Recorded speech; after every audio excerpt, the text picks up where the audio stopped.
President Lazarus Chakwera, President of the Republic of Malawi, Your Excellency Monica Chakwera, First Lady of the Republic of Malawi, let me once again thank you, Your Excellency, for taking time, accepting our invitation, and joining us on this Mashujaa Day.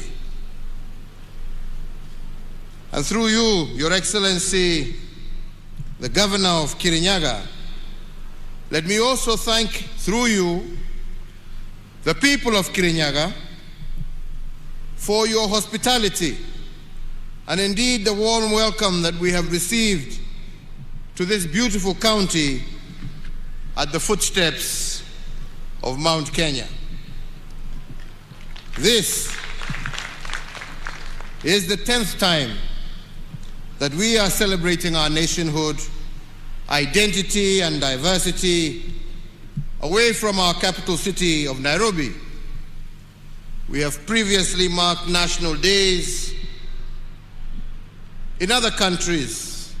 We have been to Kisumu, Kisii, Nakuru, Kakamega, Narok, Nyeri, Machakos, Meru, and Mombasa.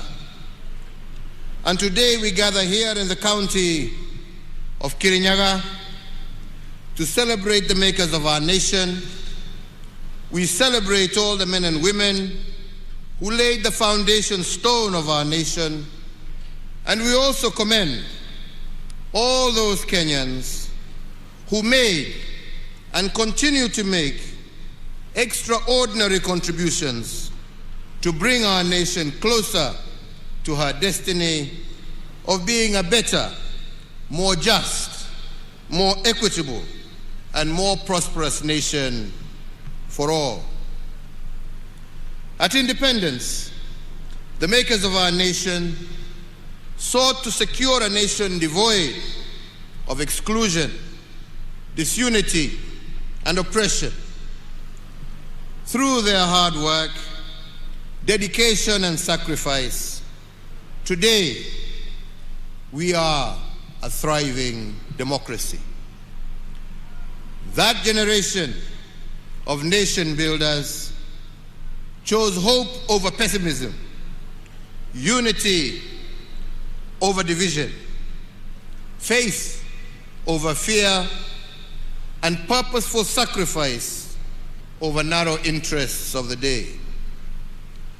When they encountered obstacles, they reminded themselves that an obstacle is what you see when you set your eye off the goal.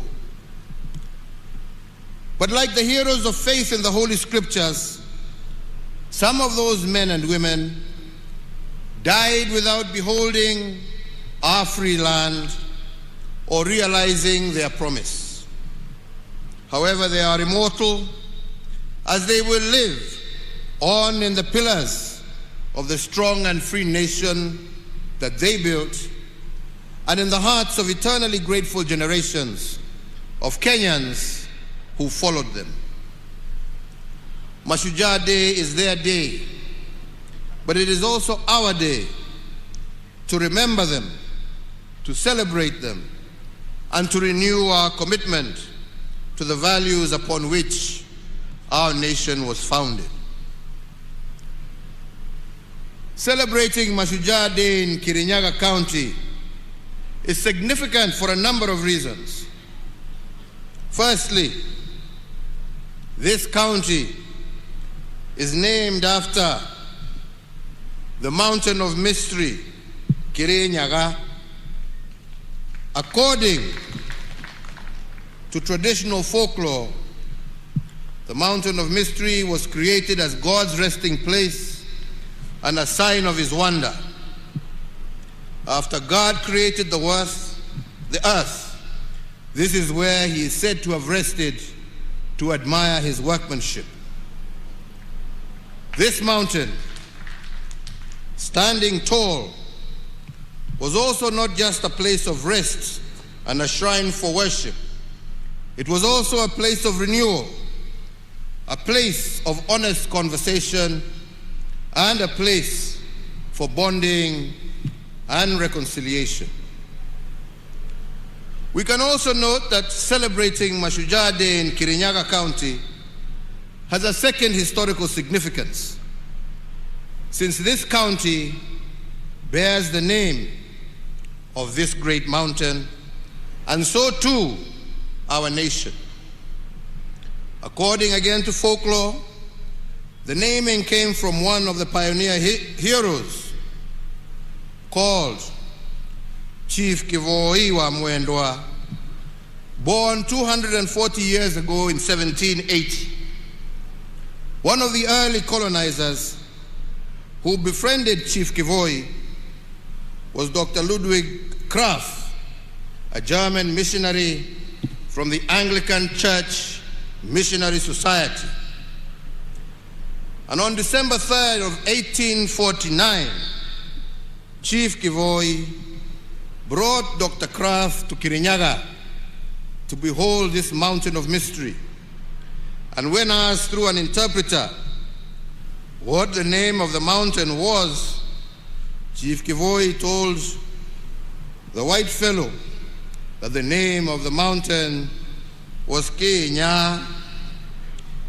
According to folklore, he pronounced it in a Kamba accent, but what the colonizer heard was Kinya. And from this conversation, the name of our nation, Kenya, was born 200 years ago. Kirinyaga County is therefore at the heart of a very rich heritage as a nation. The development of the then Kirinyaga district, created out of the western part of Embu district in 1963, has closely mirrored that of the wider country, culminating with the advent of devolution. The 20th of October is a significant date in our history because in 1952, this was the day that a state of emergency was declared on our land by the colonizers, and hundreds of our founding fathers were arrested. But when our founding fathers, led by the likes of Mzee Jomo Kenyatta, Jaramogi Oginga Odinga, Paul Ngei, Masinde Muliro, amongst others, overcame the darkness of the emergency period, a new order emerged. They had a three-point agenda that resonates to date. They declared war on ignorance, poverty, and disease. And today that war is still on. It is a war we have inherited, and a war that shall also bestow on future generations. The commitment, as declared by our forefathers, is a sacred obligation today, and it is so from one generation to the next. Mzee Jomo Kenyatta, representing the founding fathers, had this to say on the task at hand. And he said, and I quote, that our children will learn about the heroes of the past, but our task is to make ourselves the architects of the future. This is a challenge he posed not only to his generation, but to all Kenyan generations to come. Each generation must not focus only on past heroism, but it must also continuously strive to be the architects of their own brighter future. For us to become architects of the future, we must begin by protecting what was left behind to us by the heroes who liberated this country, and in particular, we were charged with a great responsibility of taking care of our territorial integrity. Since the dawn of our republic, on many occasions, we have experienced territorial aggressions to the sanctity of our borders. Some have been driven from within and others from without. But the message of our founding fathers to these aggressors was simple: not an inch less, not an inch more. And this is the message that must reverberate across the collective quarters that are bent on annexing any part of the territory known as the Republic of Kenya. The resolve of our founding fathers rings as true today as it did then.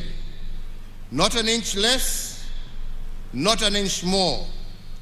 And we as Kenyans say this because we are a nation content with our country's bounty and also content with the splendor within our borders.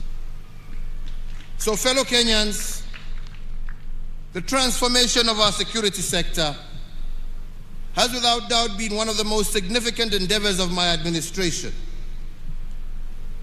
We continue to add new arrows in the quiver of our national security by retooling the resources and capacity of our security agencies.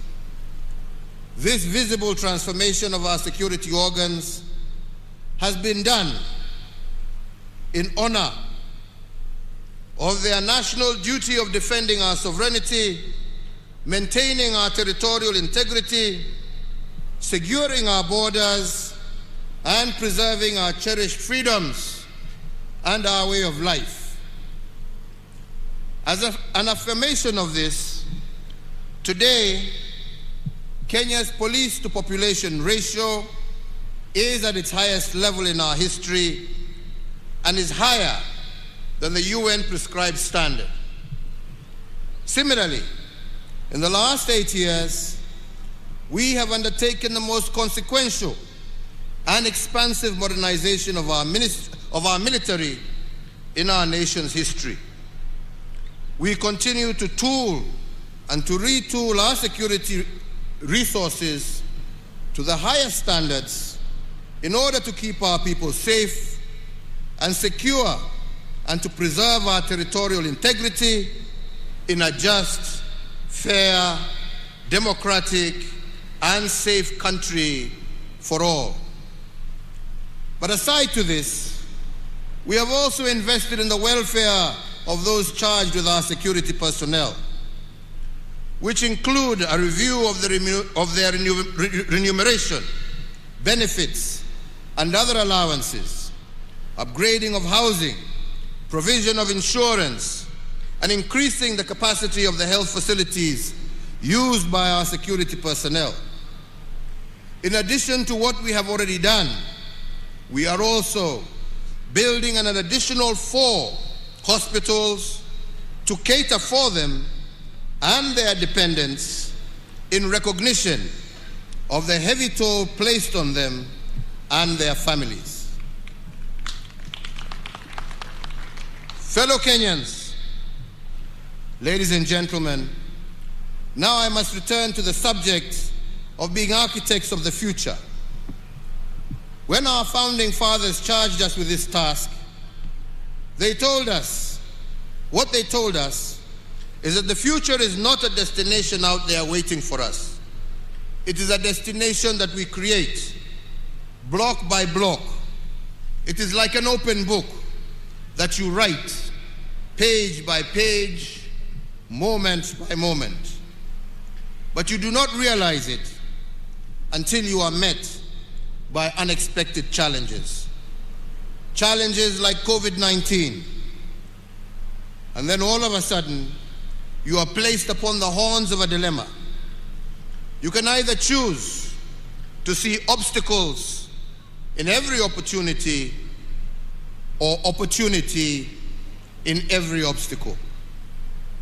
This, fellow Kenyans, is the foundation of any successful nation state.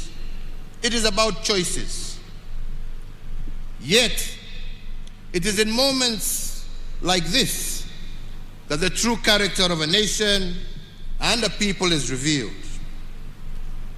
I am proud to say that with the COVID-19 crisis, our state of mind as a government has been one of finding opportunities in every problem occasioned by COVID. Instead of focusing on what is, we have focused on what could be. And this optimism by government, coupled with a basket of stimulus instruments, is what has thrust our economy into rapid recovery, while the global economy, we all know, contracted by an average of 3.6% last year.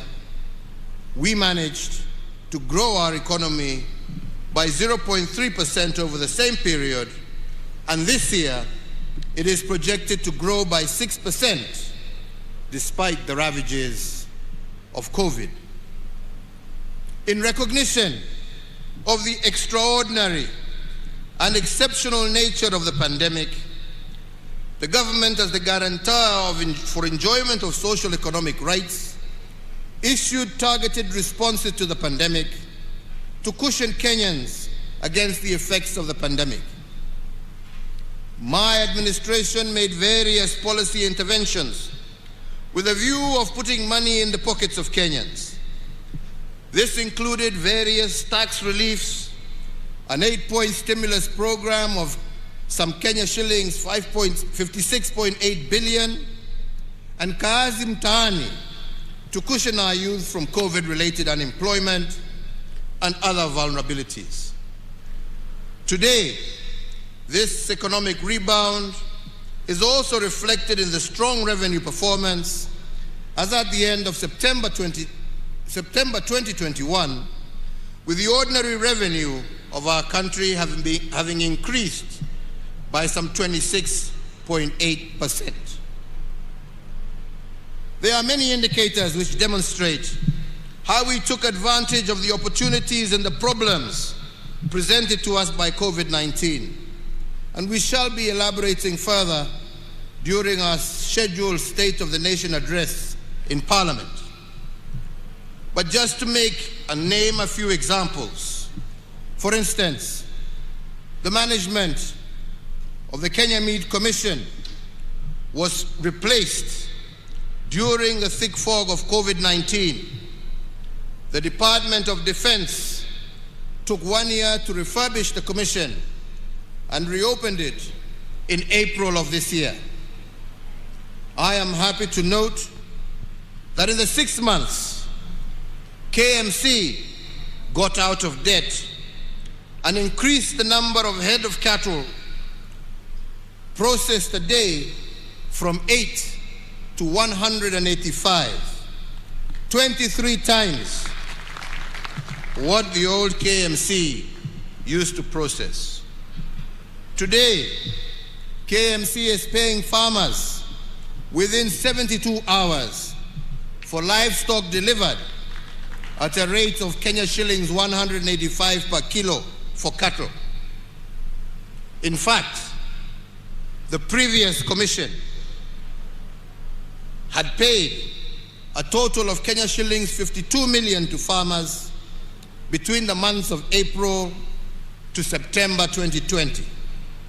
By comparison, the new management of KMC that reopened the plant in April of 2021 has to date, in those short period, paid out a total of Kenya shillings 643 million, representing an increment of over 1,200%. Another area of transformation under the COVID duress is the tea sector. And the story of our tea sector is one that must be told. This sector has been the predatory grounds for cartels for many decades. But it has now been liberated, and its performance has started to improve.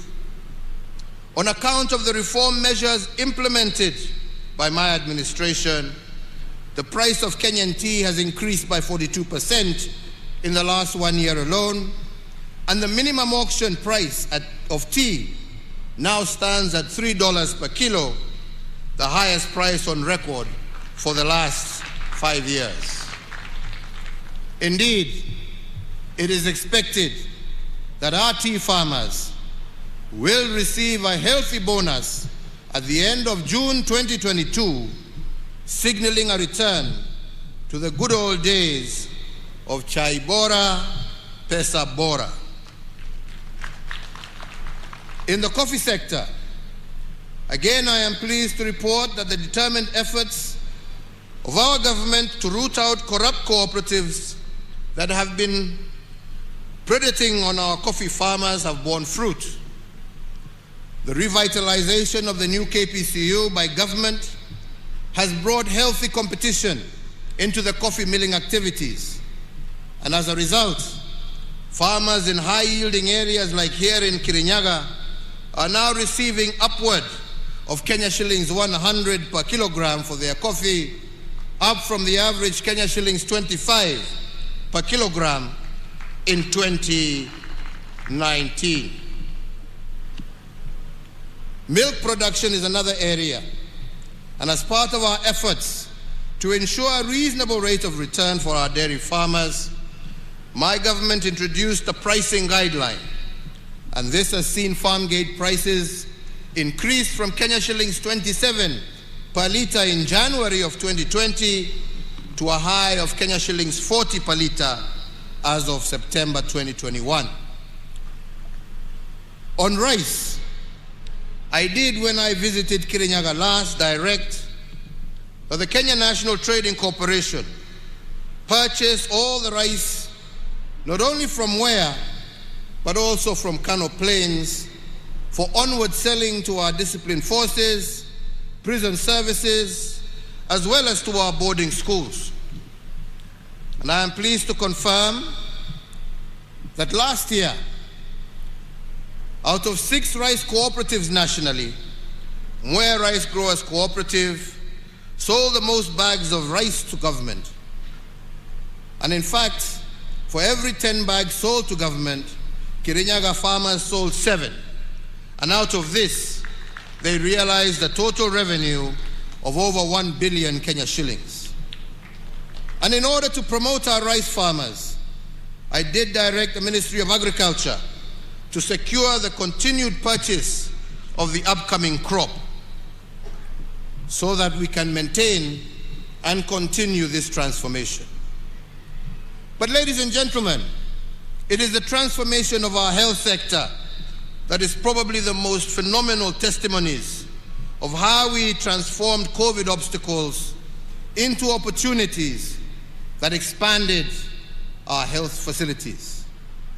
In Nairobi alone, we have constructed over the period and operationalized 15 level 2 and 3 hospitals in various informal settlements through the Nairobi Metropolitan Service.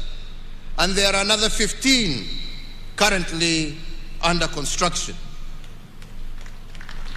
One of the unintended benefits of the pandemic is that we have increased, as a country, our ICU capacity by an impressive 502%, from 180 to 651 ICU-ready beds across the country.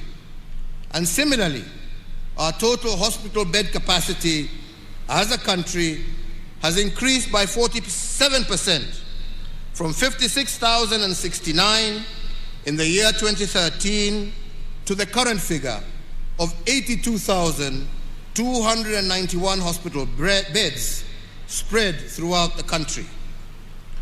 During the COVID-19 pandemic, we have improved our oxygen generation capacity in all our public health facilities from 3 million liters per day in March of 2020 to 32 million liters per day in October of 2021.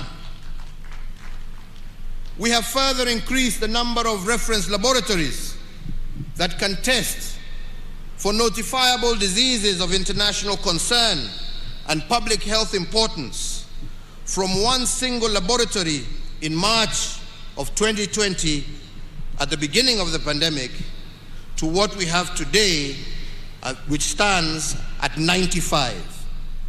Fellow Kenyans, I just wish to remind you that at the beginning of the pandemic last year, we used to ship our samples for testing in South Africa, and the result turnaround time would be anything up to 5 days onwards. Today, we have our own capacity.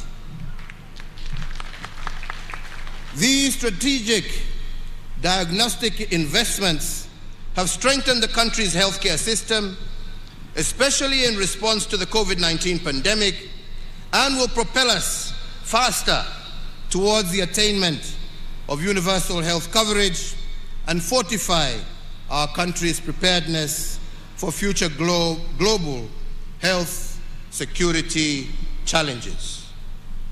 The health workforce is a key pillar of every healthcare system, yet many times it turns out to be the weakest link, typically seen as a cost driver instead of an area for public and private investment in health service provision. In a bid to bridge the gap in human resources for health, the government has progressively recruited an additional 36,900 healthcare workers in the last 9 years, bringing total public health workforce to what it is today, 75,000 health workers. The mid-level healthcare worker plays a critical part and role in the health service delivery throughout all levels of care, specifically at the primary care level. And to this extent, we have expanded the capacity of our medical training colleges to train this critical mass of health experts from 28 KMTC campuses in 2013 to the current 71 campuses spread across 44 of our 47 counties. My administration has also put in place a comprehensive nationwide program to upgrade selected hospitals in all the 47 counties through provision of specialized, modern, state-of-the-art medical, diagnostic, and critical care equipment. Through the Managed Equipment Services project, whose objective was to improve access to quality specialized healthcare services throughout our country.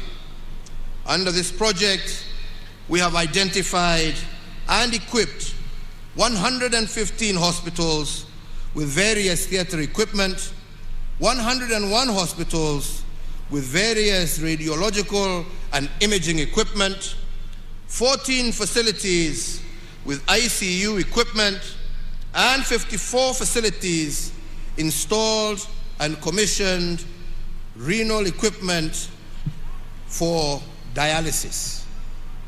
Through this massive investment, 628,000 people have benefited from theater services, 587,000 people have benefited from dialysis out of the 577 dialysis machines installed, and 23,574 people have benefited from ICU services, and over 5.7 million Kenyans have been served using the 22 MRI machines, the 214 X-ray machines, the 83 CT scanners, and the 229 ultrasound equipment that we have installed in various hospitals.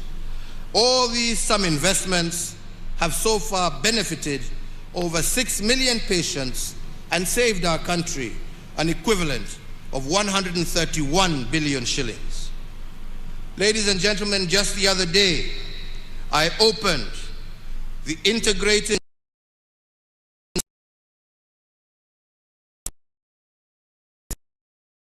is not just a first for Kenya, but for our entire sub-region. As a result,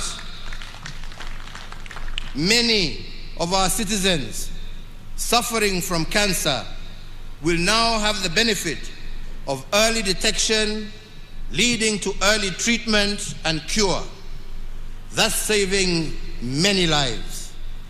This, in addition to the millions of shillings that families who would have been forced to travel abroad seeking treatment for their loved ones will now save. 3 other areas have thrived despite the COVID dispensation. The first one is our robust infrastructure development. And indeed, to celebrate our Mau Mau liberators, a 582-kilometer road called the Mau Mau Road is under construction in their honor. And this will be the single longest road constructed in Kenya since independence. It runs through Meru County, from Kieni to Mara, through Embu County, from Kairore to Irangi, through Tharaka County, from Kibuga to Itunguru, and in central Kenya, it runs from Mudhidhi to Kiangwashe, and from Kembe to Mogumo Road.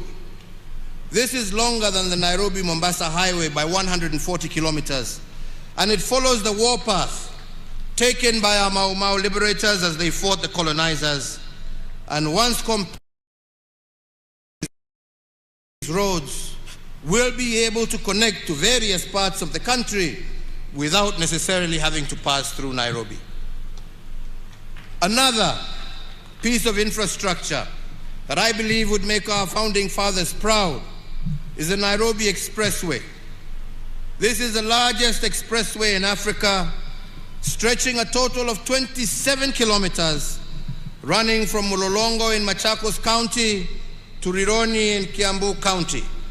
And from Rironi, plans are underway for another dual carriage that will soon be launched that shall run all the way to Mau Summit, traversing the Rift Valley. In total, we have had 7,991 kilometers of new tarmac road, with an additional 4,800 kilometers currently under construction. The major flagship road projects include the Isiolo Mandera Road, Garissa Nuno Mudogashi Wajir Road, Lokicha, Lodwa, Lokitang, Nakadok Road, the dueling of the Kenol Sagana Marua Road, the expansion of the Mombasa Mariakani Road, the Garsen Witu Lamu Road, the expansion of Makupa Bridge and approach roads, the expansion of the Athi River Machakos Turnoff Road, the Ahero Kisii Sibania Road, the Kibwezi Mtomo Kitui Road, and the reconstruction of the Kitale Kapenguria Lodwa Nakadok Road to the border with South Sudan, to name but a few. The second area that has also thrived during the last 2 years is the digitization of our economy as a measure of improved governance. In keeping with being architects of their own future, young people drawn from all over the Republic are the driving force behind seminal programs that will revolutionize the way we conduct business in our country. This is a project that has been dearest to my heart, especially in being blessed with the opportunity of engaging and working and seeing the potential of our young men and women when given an opportunity. I will elaborate on this on another occasion, but today permit me to focus primarily on the land sector. For 125 years, our land registry was manually managed and very messy. In fact, some of this mess was deliberate, engineered to facilitate land theft and corruption. But with the help of this youth-led team, we have begun the process of digitizing the land registry. And what has surprised us, as we reference title deeds with geographical coordinates, is the historical fraud that has existed in our land sector. We have found private land titles to roundabouts in major highways, private land titles on airport runways, and all of this because titles were issued without reference to geographical coordinates or what experts call georeferencing. To stop land fraud, therefore, we are now in the process of cleaning all title deeds to ensure they have a corresponding geographical coordinate, and this will help stamp out the fake title deeds and restore the sanctity of the title deed as envisioned by our founding fathers. The major advantage in digitizing our land registry under the system now known as Ardhi Sasa is that where it took you a minimum of 6 months to do a single land transaction, this has now been reduced to 48 hours or 2 days in the registries that we have digitized. Where once it took 1 and sometimes 3 months to obtain an official land search, the Ardhi Sasa system will give you a land search result in 3 to 5 minutes. And now, with digitization, we have the platform to ensure that every inch of Kenya is mapped and all areas eligible for allocation and issuance of titles have an accurate, secure, and fraud-free system of issuance. It is my belief that after digitization, issues of land titling will be sorted out once and for all. And I say so because my administration has already issued 5.3 million titles under the manual registry in only 8 years. That is equivalent to the number of title deeds issued by the colonizers and the first 3 administrations combined in a total of 125 years. So I believe that if we have achieved 5.3 million titles in 8 years under an archaic system, how much more will we be able to achieve once the national system is completely digitized? Added to this, we have taken the independence-era dream of decent, affordable shelter and used policy instruments and incentives to make it a reality. One such intervention is that anyone registered as a pensioner can withdraw up to 40% of their pension and use it to get a housing mortgage. Additionally, we have exempted first-time mortgage holders from payment on stamp duty, and in addition to a range of incentives for developers who build units under the Affordable Housing Program. Further, and on digitizing our economy, in April of 2013, during my first few months as president, I directed the National Treasury to conduct a detailed survey of all chargeable government services to ascertain how many of these services were paid through digital means. The survey found that over a third of all payments to government were cash-based, presenting a high opportunity for leakage and abuse of the system. In one case, 60% of revenues were spent on making collections. By launching the e-Citizen platform in August of 2014, 350 government services have now been migrated to the e-Citizen platform.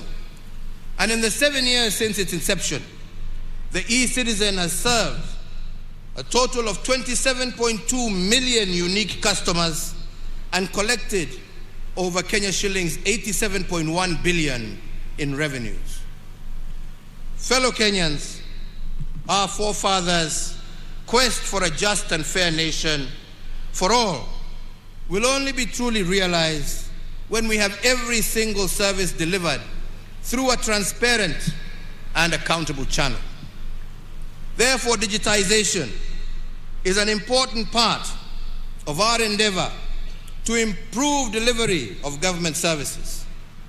Digitization aims to eliminate the duplication of efforts in data collection, processing, storage, and production of identification documents, which has been a feature of government operations since the dawn of our republic.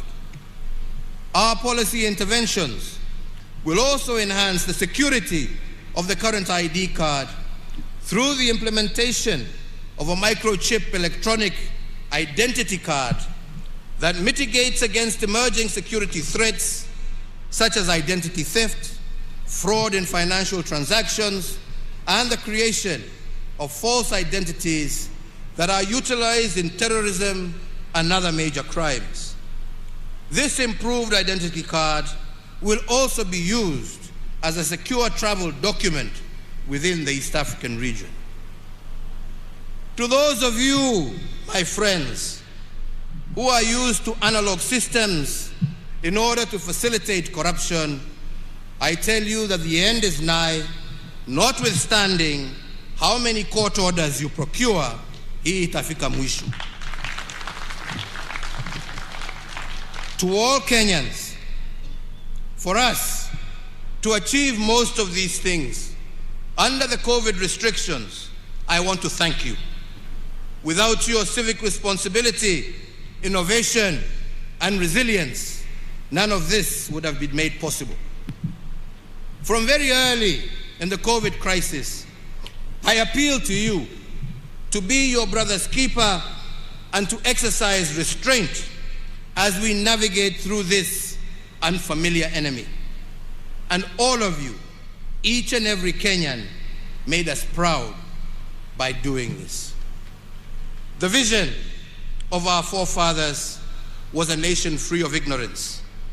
The remnants of ignorance will only be uprooted from our midst when we continuously build the capacity of our citizens to remain abreast with the demands for a rapidly changing world.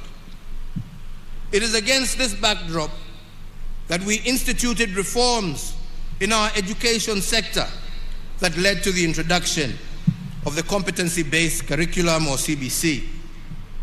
As a mark of this seminal transition, we now have 2 cohorts of children in pre-primary and 5 cohorts of our children in primary school who are the pioneers of this groundbreaking curriculum. The grade 5 cohort has only 1 year to go before they join junior secondary school or grade 7. In total, we note that over 8.1 million children are now part of the program. As a caring government and one that appreciates the solemn duty of the state to prepare every child for their destiny, we will continue enriching the curriculum to ensure that our children sharpen their talent and maximize their opportunities in keeping with our vision for a holistic growth of every child in Kenya. And to ensure that we adequately prepare the country for the next phase of CBC, which is the junior high school, and to further facilitate the 100% transition from primary to secondary, I hereby order and direct as follows: that the Ministry of Education, jointly with the Ministry of Interior and the National Treasury, shall establish a framework for the construction of over 10,000 classrooms needed to provide the additional learning space for the 1 million new students set to join junior secondary. That the National Treasury engages Parliament to appropriate 8 billion shillings towards the construction of classrooms, and that the construction of these classrooms be undertaken by local contractors within the vicinity of each school so as to provide further stimulus to local economy, and that the payments for the construction of the said classrooms be remitted directly to the contractors in their respective sub-counties. This initiative will tap into the skilled manpower within the counties, empowering locals with enhanced economic opportunity. And fellow Kenyans, To address the gap of the remaining 10,000 classrooms across the country, I call upon all members of the National Assembly to stand together in solidarity with our children by prioritizing allocation of the CDF towards school infrastructure. The timely program provides additional momentum to my administration's prioritization that no child is left behind in the transition from primary to secondary school. Ladies and gentlemen, as we continue to build back better, we are witnessing recovery in the economy, with its rebound being attested by all leading economic indicators. They all point to a stronger economic recovery beginning in the present year. This rebound is a result of the gradual reopening of our economy, especially the service sector, coupled with stronger global demand. This recovery is reflected, as I said earlier, in the strong revenue performance for the quarter ending September 2021, which saw our ordinary revenue increase by 25.8% and amounted to Kenya shillings 441.8 billion, amounting to a collection of Kenya shillings 17 billion above the target that had been set. The first and second stimulus packages were designed by my government to ensure that our economy would endure the shocks occasioned by the lockdown measures implemented in the early stages of the COVID-19 pandemic.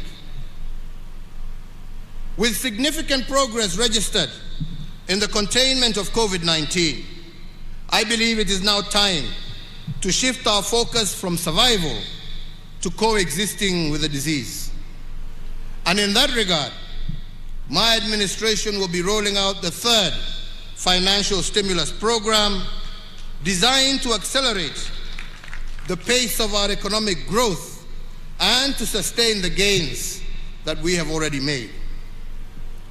I announce, therefore, that effective the 1st of November 2021, new stimulus programs targeting the key productive and service sectors in 13 strategic interventions that cover agriculture, health, education, drought response, policy, infrastructure, financial inclusion, energy, and environmental conservation. The first intervention is the tea subsector. To safeguard the gains made by the tea subsector, the National Treasury will allocate 1 billion shillings to support the fertilizer subsidy for our small-scale tea farmers. The second intervention is in the sugar subsector. To safeguard the livelihoods of farmers within our nation's sugar belt, I direct the National Treasury to allocate an additional 1.5 billion shillings in aid of the sugar sector that will be appropriated towards factory maintenance and payment of farmer arrears. The third intervention is the coffee subsector. In acknowledgement of the pace of the ongoing reforms in the subsector, the National Treasury to allocate 1 billion shillings to the Ministry of Agriculture to be appropriated towards the completion of the ongoing interventions in the coffee subsector. The fourth intervention is the livestock sector. Noting the effects of the ongoing drought situation, the National Treasury to allocate 1.5 billion to support the communities affected by the ongoing drought, especially in our ASAL counties, as part of our national livestock offtake program. The fifth, also applying to the livestock sector, and in order to secure a reduction in the prices of animal feeds, I direct the Cabinet Secretary for Agriculture, jointly with the National Treasury, to issue within 7 days a framework that will facilitate the reduction of the cost of animal and chicken feeds. The sixth intervention is in education. As I have said earlier, and noting the success of our administration's policy on 100% transition from primary to secondary education, Kenya shillings 8 billion to the Ministry of Education for the CBC Infrastructure Expansion Program. The seventh intervention is in health, and to ensure access to medical coverage across our nation, and as part of our universal health coverage program, the Ministry of Health will move with speed to establish an additional 50 new level 3 hospitals to be situated in non-covered areas and densely populated areas across our nation. And I further direct the National Treasury to allocate a sum of 3.2 billion shillings for the immediate construction of these medical facilities, again using local contractors so that the effect is also felt on the ground uko mashinani. Is the National Sanitation Program. We started this program to harness the energy of our young people and to give them a buffer against COVID-related unemployment. Noting the success of Kazi Mtaani program and its effect in enhancing opportunities for youth across the country, we direct the National Treasury to allocate Kenya shillings 10 billion for the third phase of Kazi Mtaani to be rolled out in all counties, with priority being given to densely populated areas. The above measures should inject an additional 25 billion shillings into our economy. These new initiatives complement ongoing state interventions that are expected to sustain the momentum of recovery within the year's growth rate projected to be at 6%. The ninth intervention is on energy and petroleum. Being fully aware of the positive strides being made in our economic recovery, the gain stands the risk of being eroded by high energy prices. And to address the plight of our people, I do direct that the Ministry of Petroleum and Mining, jointly with the National Treasury, to develop by the 24th of December a framework for stabilization of petroleum prices so as to cushion Kenyans against the turbulence caused by the current volatility in fuel prices, and that B, the Ministry of Energy shall secure the full implementation of the report of the Presidential Task Force on review of power purchase agreements that establishes a pathway for the reduction of electricity prices by 30% by or before the 24th of December this year. I look forward to Kenyans being relieved of the burden of high tariffs by Christmas Day. The 10th intervention is in the banking sector. The transformation of our economy and the emergence of our nation as a financial hub is as a result of the efficiency secured by technology. The gains we have made in digitization of our financial processes and transactions have made it possible for us to better track and trace illicit flows of money. In view of these, we remain committed to the anti-money laundering and the combating of financing of terrorism CFT frameworks stipulated by the Proceeds of Crime and Anti-Money Laundering Act, POCALMA. These include the requirement for financial institutions to report cash transactions above US dollars 10,000. However, it should also be recognized that the implementation of the framework by banks has been onerous for micro, small, and medium enterprises, and cash still remains an important payment channel for MSMEs, representing 80% of all their financial transactions. Therefore, accordingly, the implementation of the cash transaction requirement by banks has not been facilitative of the operations of MSMEs and to some extent has inhibited their growth.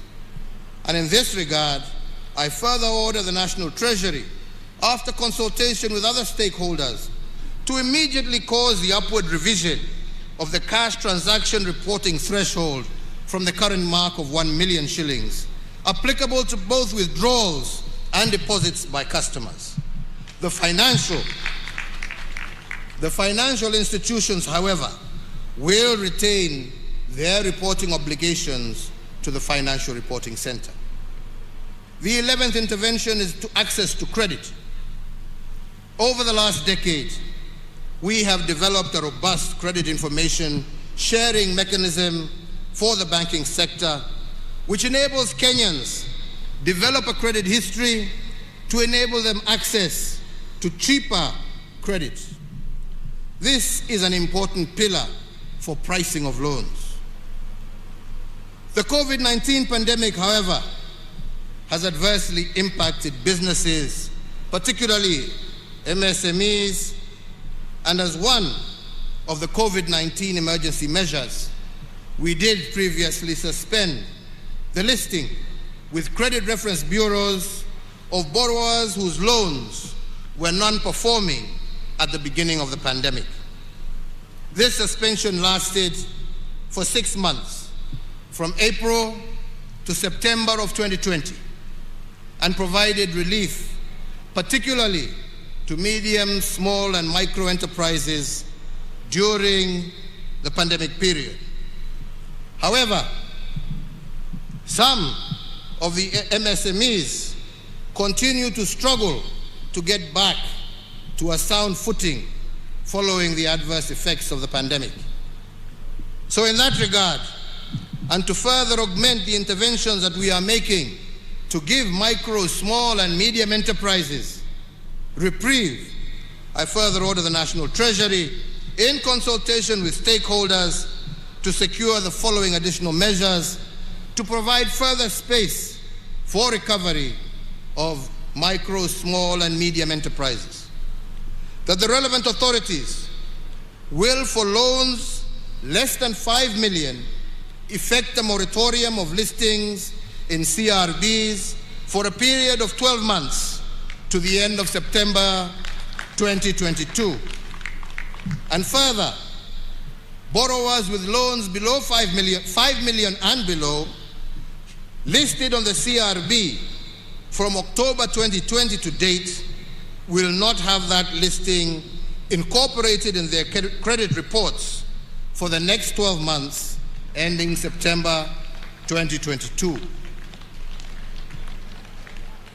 In addition to foregoing measures, and to accelerate our economic recovery, I also urge all banks and financial institutions to accommodate customers who seek to restructure their banking facilities.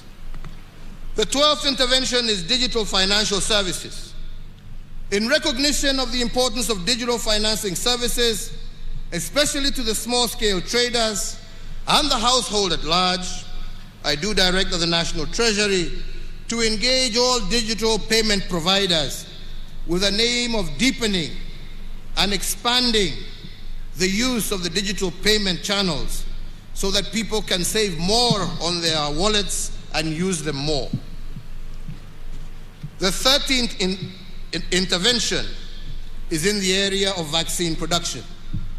If there is anything that we have learned, not only as Kenyans but as Africans, from the COVID-19 pandemic, is the essence of self-reliance.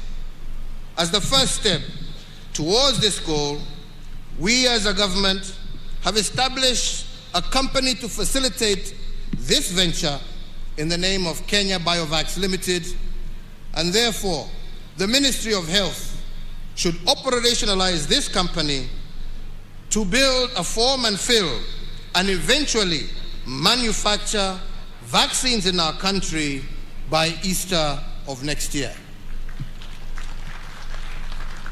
Fellow Kenyans, on the 29th of June 2021, during my 16th address on the COVID-19 pandemic, I pledged to the nation that by Christmas this year, we would have vaccinated over 10 million adults.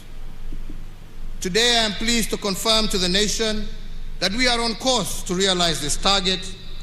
As of today, we have vaccinated 5 million adults. Owing to the compliance with the health protocols and guidelines on COVID-19, I have further noted with much appreciation that surge of infections has declined over the last 2 weeks, as characterized by the positivity rate of below 5% that has been registered over this period. I once again want to thank the people of Kenya for exercising an admirable degree of civic responsibility in this fight and truly being their brother's keepers. It is, however, important for all of us to appreciate that we are not yet out of the woods, and we must therefore continue to observe the containment measures as directed by the Ministry of Health, as this is the only way to sustain the gains we are making and guarantee the full reopening of our economy. I want to, at this juncture, particularly thank our Interfaith Council for their cooperation in steering the resumption of in-person and congregational worship, and indeed all our health workers and security officers for their commitment to duty during this particularly difficult time. So, fellow Kenyans, the National Emergency Response Committee on COVID-19 and the National Security Council have continued to monitor the evolution of the disease situation within our borders. And therefore, given the progress in containing this disease, the committee, jointly with the Council, has recommended a review of the existing containment measures. Accordingly, the number of persons gathering for in-person worship is now reviewed upwards from 1/3 of the congregants to 2/3, provided they adhere to all the health protocols. In the same regard, and by the authority vested in me as President, I hereby order and direct that the nationwide dusk to dawn curfew that has been in effect from the 27th of March 2020 be and is hereby vacated with immediate effect. Asante sana, God bless you, and God bless Kenya. Asanteni sana.